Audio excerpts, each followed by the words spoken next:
बिस्मिल्लाहिर्रहमानिर्रहीम महदिया में वाक़या है।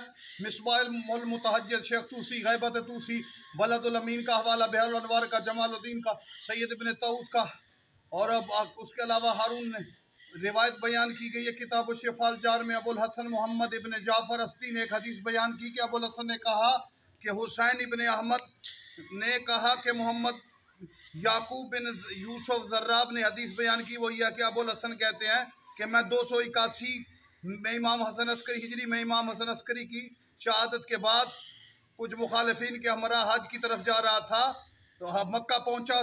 सूक लैल में एक मकान दार खदीजा मारूफ नामी किराए पे थी लिया। घर में मौजूद ज़ईफ़ा ने बताया कि यह मकान अली इब्न मूसा रिज़ा का है और मैं इमाम में मौसूफ के साहबजादे इमाम हसन अस्करी की कनीज़ हूँ। ज़ईफ़ा ने मज़ीद हिदायत दी कि तुम दरवाजे को पत्थर से जुदा बंद कर देना, जिस चीज़ की ज़रूरत हो मुझे आवाज़ देना, लेकिन ख्याल रहे कि बाला खाने में तुम्हारा आना मना है।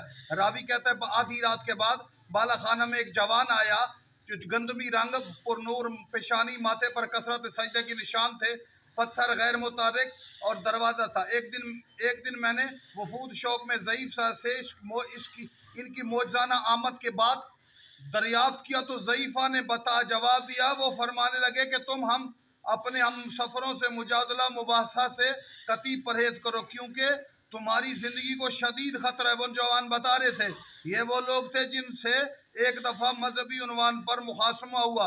इन लोगों ने हुकूमत वक्त से शिकायत की और तवील अरसे तक रूपोश हुए। मैंने दरियाफ्त किया क्या तुम इमाम गायब की ज़ियारत से शर्फ याब हुई हो ऐ औरत? इमाम ज़माना की ज़ियारत हुई इसको, तो इमाम की कनीज़ इमाम हसन अस्करी की। उसने कहा इज़न इमाम पर मुझसे जा रही थी। उस वक़्त बीबी नरजिस खातून हामिला बीबी इमाम ज़माना थे तो मैंने इमाम ज़माना की ज़ियारत का इश्तियाक किया। इस ज़ईफ़ औरत ने जो इमाम हसन की अस्करी की कनीज़ है उसने कहा मैंने तो इमाम ने बशारत दी कि तुम मेरी तरह इमाम गायब की भी कनीज़ हो। क्या कहना इस कनीज़ के? इमाम हसन अस्करी की भी कनीज़ बनी और इमाम ज़माना की, इमाम की इसको ज़ियारत भी होगी। इमसाल मुझे एक खुरासानी शख्स ने अशरफियों की थैली के हमरा एक हुक्मनामा दिया कि मक्का आऊँ और अब इमाम की ज़ियारत के लिए माहवे इंतज़ार रही। वहाँ भी इमाम की कनीज़, अब मक्का में इंतज़ार। ज़राब कहता है मैं इस वाहन से आज़म हज हुआ, नजर मानी 10 दिरहम जिनमें 4 रिजवी सिक्के थे, मकाम इब्राहिम नजर करूँ। बाद में सोचा कि ज़्यादती सवाब के लिए दिरहम औलाद ज़हरा के लिए वक्फ कर दूँ। इस गर्ज से मैंने ये दिरहम ज़ईफ़ा मौसूफा को दिया जो खादिमा थी ताकि औलाद फातिमा को मुस्तक को पहुँच जाए। कनीज़ मखसूस ने वो दिरहम बाला खाना में चली गई। वापसी पर गोया जनाब फरमाते हैं कि साहब मानी हुई नज़र मुकम्मल नज़र मानी थी सादात को दूँ इमाम ज़माना के तक पहुँचाऊँ, वो हमारा काम भी हो गया। फिर मैंने अर्ज़ की तौकीक का एक नुस्खा जो कासिम इब्न अल्लाह आज़रबाईजानी के नाम सादर है, किसी ऐसे शख्स से तस्दीक कराऊँ जो तौकीयात इमाम परवार ज़ईफ़ा ने तौकी का मुतालिया किया। फिर बाला खाना चलेगी। इस कनीज़ ने इमाम महदी की तौकी भी ली और कहा यह सही है, नमाज के बाद नमाज पढ़ लिया करो।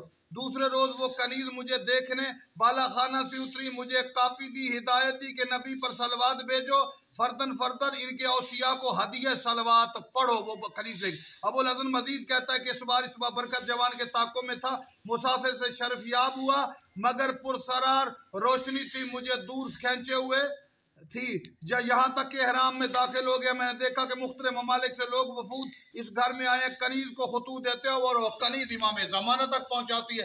कोई इमाम की सामरा में भी ज़ियारत हुई है, कनीज़ सामरा में भी रही, मक्का में भी महदी आले मोहम्मद की कनीज़ भी रही और इमाम तक इस ज़ईफ़ा ने पहुँचाए, ज़ियारत भी की, इमाम के ख़त भी इस मखसूस कनीज़ा से। वस्सलामु अलैकुम व रहमतुल्लाहि व बरकातहू।